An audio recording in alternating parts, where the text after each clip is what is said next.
Good morning alimaal o maayong adlaw sa inyo tanan. Kagyari kita karon sa syudad sang The Hague, dire sa the Netherlands. Kabayo-baga kamo nga ang syudad sang The Hague respetado sa bugos nga kalibutan sa patag sang diplomasiya. Ang The Hague ginatawag nga International City of Justice and Peace, kag may reputasyon man bilang judicial kag diplomatic center of the world. Ang The Hague mayara sang madalom nga kasaysayan sa patag sang diplomasiya. Sadtong 1899 sa pagpanguna ni Tsar Nicholas II sang Russia, ang una nga International Peace Conference ginhiwat dire, kag nasundan pa ina nga gindala sang the Netherlands sadtong 1907.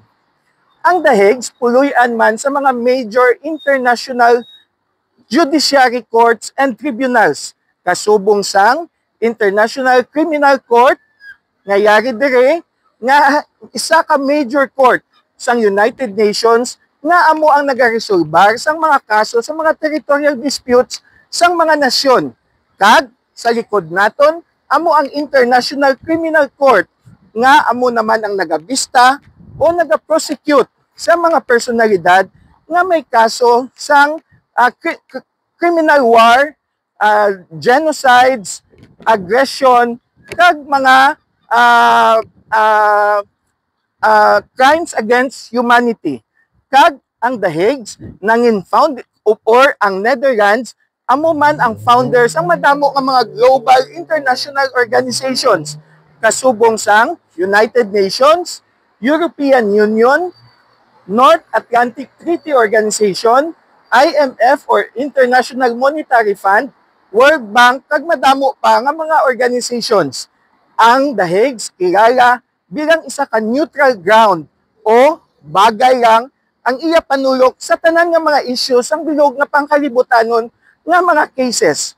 Kag ang The Hague mayara man sang ginatawag nga prinsipyo nga wala sila nagapati o nagagamit sang military o economic influence or power sa isa ka nasyon, kundi sila nagapati sa moral values, sa legality sang yayi, kag sa pagresolbar sang matawhay sa mga issues sang mga nasyon.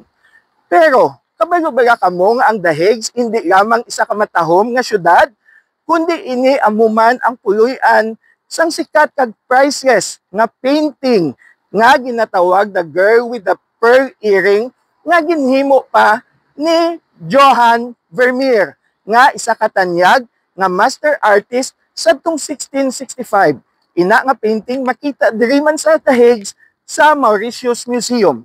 Kag ang The Hague maskin hindi siya capital city sang the Netherlands, pero amo man ini ang seat of government. Kaya rin man dire ang official royal residence ni King William Alexander nga amo ang hari sang the Netherlands. Kag ari man dire nakahamtang ang ila Supreme Court kag ang Office of the Parliament sang the Netherlands. Para sa ihibalo sang mga Victoriasanon, ako si Konsehal Dino Acuña, ang paryente sang masa.